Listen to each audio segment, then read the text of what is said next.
welcome to special edition of the Mimi Janha Show. I'm your host, Mimi Fatou Cisse.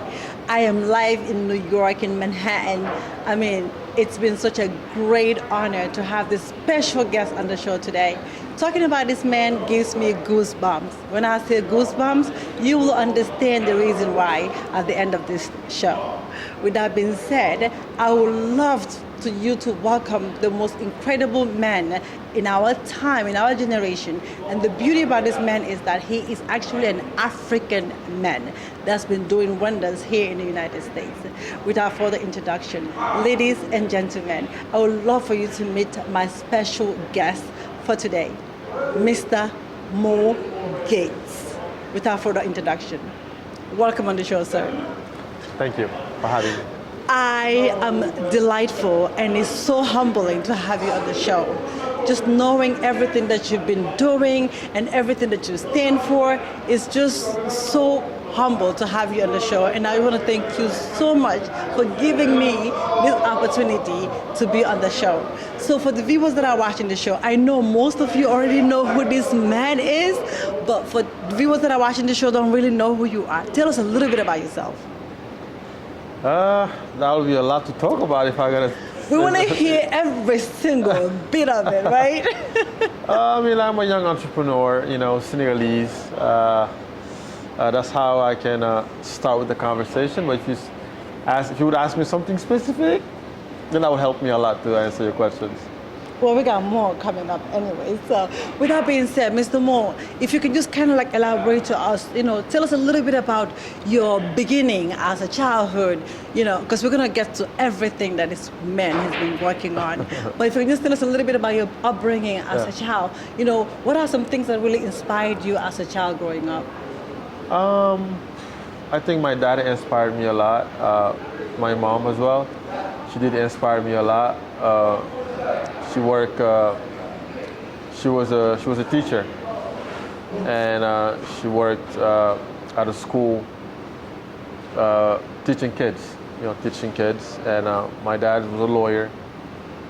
Even though my mom went to law school, but she decided to be a teacher. And I think both of my parents inspired me a lot into what I've become today. Talk about what you've become today. Yes. What you became today. Let's just get straight to the point. The reason why this man, if I talk about giving me a goosebumps, let's just get to that part right now. Yeah.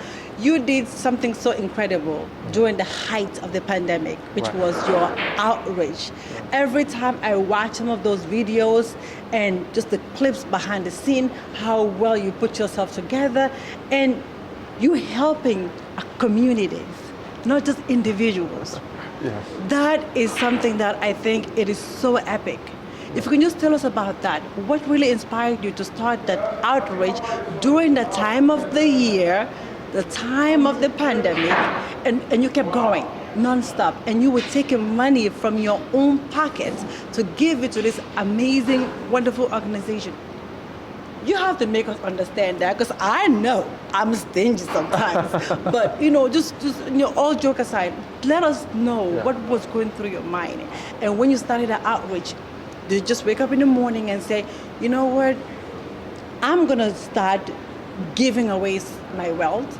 Or it was just something that happened that made you kind of, have a aha moment that made you realize that you really wanted to do something so epic and so major for all these different organizations? Well, when the pandemic hit at first, early on from the projections, we knew that a lockdown was imminent. A lockdown was going to happen, and at first we decided to help locally, and right after, me and my team decided it would be better if we can go to different states, and then from there we contacted different African associations, some of them nonprofits, some of them groups, and that's how it happened. And from there, put some gas on the plane and started just touring the States. it's just very humbling just watching you with everything that was going on during that time, like you said, Yeah. the height of the pandemic, Yeah. and you and your team would just get on a private jet and go to all these different places. So tell me, out of all these organizations, what is one thing that sticks in your mind that sometimes when you reflect back, you sit back and said, I'm glad I did that? A lot, because I've seen all different generations to every states that we went to. I've seen old men and women. I've seen kids. I've seen young people. And I've also seen people that was okay. I mean, they had the money to fight with the virus. But just the fact that we decided to go on with the journey, they just loved that, you know. And I've seen those people. But then again, like, I don't regret anything. It was amazing, frankly. Yeah, but have you ever, being such a high peak of the pandemic, were you concerned about the virus at all? I mean, I was. That's the reason why I went and helped them. But were you concerned about catching the virus again, or getting contaminated, or getting the virus? I mean, of because course. you were there with dealing with all these people, and you were there. And sometimes I watch them like, does he get scared of catching the COVID? Yeah, I mean, you know how bad it was? I mean, it's the same thing as asking a journalist, are you afraid of catching a bullet in the middle of Ukraine and Russian war? You got to do your job. And I just took it as a job, and I just took it from there. Wow, that's just very humbling, and it's just Yeah. very inspirational, and it's very inspiring. So, Mugit, can you just elaborate to us what exactly, when you did the outreach, you Yeah. met all these amazing people. Yeah. Is there anything that stick out to you personally? Any story that actually made you feel like this is not enough? Maybe I want to do it more. It's hard to say. Every single thing, like it's hard. There were so many stories, so many. I can't even name them all. But overall, the fact that my people, African people, loved what I was doing, and that was a motivation for me to even find new ways where I can even do it better and more. Yeah. Do you consider yourself a kind-hearted person? Because I think if we're talking about kind-hearted and giver, Yeah. I mean, it has to come somewhere very, very deep. Yeah, again, yeah, I guess, yeah. Yeah. Now you don't understand why I was getting goosebumps, right? Moving on, Mr. Gates. So tell us, what are some things that you are currently working on that we have to maybe stay tuned for? Any project that you have working on right now that you might maybe spill the beans while we're here? Right now, we're working on a lot of things. We're working on having our own platform of Bitcoin. That's on the business side. We're working on, with a nonprofit, going to Africa. We already have some countries on the map that we would love to visit and see what we can do over there. And as far as like events going, there's a lot of events that we're trying to do. Mm-hmm. So overall, we're working. So you're telling me, apart from the outreach that you did here in the United States, you actually have other countries in Africa that you actually mapped, that you want to personally go there to visit and help? Oh yes, we have Gambia, we have Cameroon, we have Senegal, we have Togo, we have we're working. We mapped some countries that we actually gonna go in there and figure out what some of the problems are, and whatever we can do, we just put our parts in it. Wow. Mr. Mugit, Yes. this is a little bit off topic. Yes. What do you want to be remembered for? once you're long and gone? I know you're going to be here for a long time. You're young, you're healthy. But what is one thing that you want to be remembered for? Well, as far as for me, I don't have a plan for years. I don't have a yearly plan. I don't have a lifetime plan. I have a legacy plan. You know, and the work that we're doing right now, I wouldn't want it to be remembered. I would want it to continue. So I don't want it to be something to remember for, but I would want it for something to be ongoing. You know, because again, we have a legacy plan that we're working on. I love it. I love it. And just the fact that it's a legacy plan, Yes. talking about footprint. Something that once you put your foot in it, you work through it, it's something that is always going to be there. Yes. For the young Mogaters watching you today, Yes. what is one thing that you want to tell him? To never give up. To never give up. What is the hardest part about being Mogate? What's the hardest part? About being you?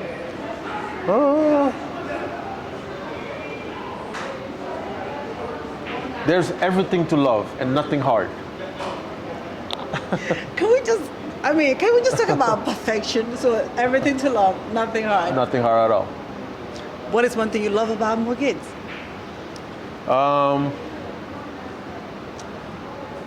The fact that he's a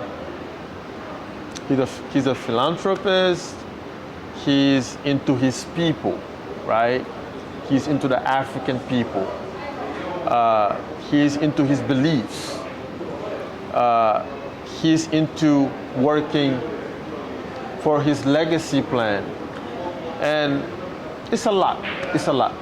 It's just very humbling because you talk about Africa, you live in the United States. Right. I mean, we know some of us when we come here, Right. we make it or get certain things we need. Right. It's like, oh well, you guys, you're on your own. You Yeah. know what I mean? Yes, yes. I know, all joke aside, Yeah. but you know what I mean. Yeah. But for you to be here and for you to embody Africanism, so huge in you, and it's pretty much like your identity. Everywhere you work, you show, and you're so proud to show this African in you. What is so important about being an African to you? Everything is important in about being an African. Africa is the future of the world. That is a fact. You know? And, well, I'm gonna leave African, I'm gonna die African for sure. So I do not envy any other continent because I know where I come from, we have knowledge, we have natural resources, we have the youth that's today. There's a clique in the youth in today, within the African, you know, within the Africans.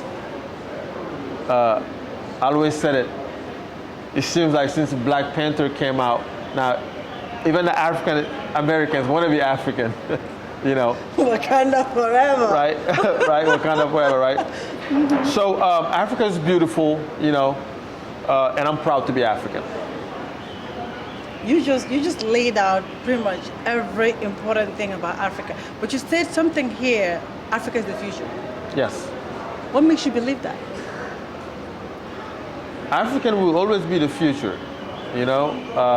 Business-wise, there's not a lot of competition. You know, you can start your business. Land-wise, there's space. We have space to build. I remember 10 years ago, we had R&B, we had rap, we have country music in America, the billboards, 10 years ago. Now we have Afrobeat. Now we got Amapiano. So we're going somewhere, right? So we're making a mark in this world. we have a lot of young people with knowledge that can shift the world, and they're African. So, and even within the projections, 25, 30 years from now, Africans, probably we might have one country, right? Part of the ones that's going to rule the world. Again, well, some people are going to say, well, Mo, you live in the U.S., you know, which I understand. But today, it's okay to look at people or to look at the countries that made it and copy from them and take it back to our country. When I say copy, not copy everything, copy the good things that will be aligned with our culture to help us move forward as Africans. Wow, you spoke in words.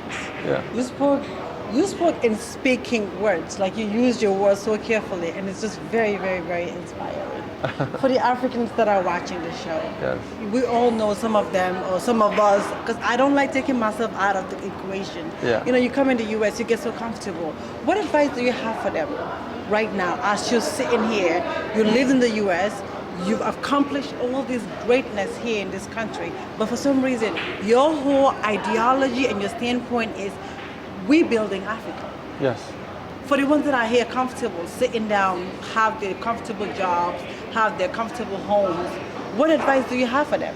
You being so futuristic, because you're seeing something that me and maybe the next person are not really seeing when it comes to Africa. Well, not everybody is meant to be a doctor. Facts? Not everybody is meant to be a pilot. Not everyone is meant to be whatever job that's not meant for you. Absolutely. So nobody else is meant to be a millionaire. Absolutely. But for the people that are meant to be part of the African change, the advice that I gotta give them is to never give up and to understand that they're part of the system that's gonna change Africa. Never give up, and then we'll meet up there to change things. We will meet up there to change things. It Yes. can't even get better than this. So now let's switch it up a little bit to your style. I gotta tell you, your swag is on 120. Okay. I follow on your Snapchat. I see the way you dress. I see your style, your swag. So talk to us. You know, when you're dressing up in the morning, sometimes can you just get him from head to toes? And I'm talking about itemizing everything that he's wearing. Talk to us about that, because you're very stylish. And of course, let's talk about the bling, and then we'll talk about the lifestyle. You have this amazing, of course, luxury, we call it rich people lifestyle, jetting, toys, AKA cars, dressing up. Talk to us about that, Morgate. Tell us a little bit about that swag, humble, hardworking, and still taking some of that, or most of that, and still giving it away. Because you don't have to. I mean, I'm not 85. I mean, I'm young. I mean, I know what's going on. That is true. You know, I mean, yeah, and that's that. You know, Style. I guess I just know how to mix colors. Well, you want to tell them? You want to tell them out there, like, you know, what is your swag like? What is your sense of style like? I mean, honestly, it depends on my mood. You know, it depends. It depends. Mood. And the weather. And the weather. And the weather. Oh my gosh, Mr. Morgate, I can sit here all day and talk to you because of all the great things that you're doing. And of course, you being in such a high key position as young as you are. Mr. Morgate, we talk about Lifetime Achievement Awards, something that people worked for their whole entire life. Yeah. You just got one this weekend. Right. I mean, it was so incredible. A lot of people came, all this dignitary from all this different part of the world, which is of course Africa, most of them. Tell us, how does it make you feel? I mean, it's amazing. You know, it always feels good when when they recognize your work, the value of the value of your work, it always feels good. Like when people, recognize that like you actually doing something right. This is humanitarian award we're talking about, a lifetime achievement. Yes. It's humanitarian and it's such a big deal. So when you look at this award, what is one thing that comes in your mind? Another piece added to the legacy plan that we have going on with Mortgage Global. And I think that we would love to get more of these, and also would love to do more work that got us this award in the first place. We're actually very happy. Wow, it's just so humbling, and it was such a great weekend. You Yeah. are celebrated. You've been achieved for Lifetime Achievement Awards, and of course, we have a lot more going on.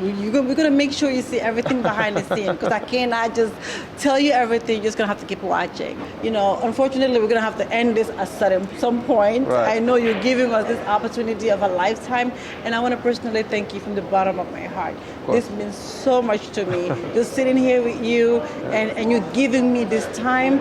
I mean, I couldn't have asked for anything more. But for the viewers that are watching the show, is there anything that you want to tell them, any word of advice, anything that you want them to know about Mortgage that nobody ever really knew about you?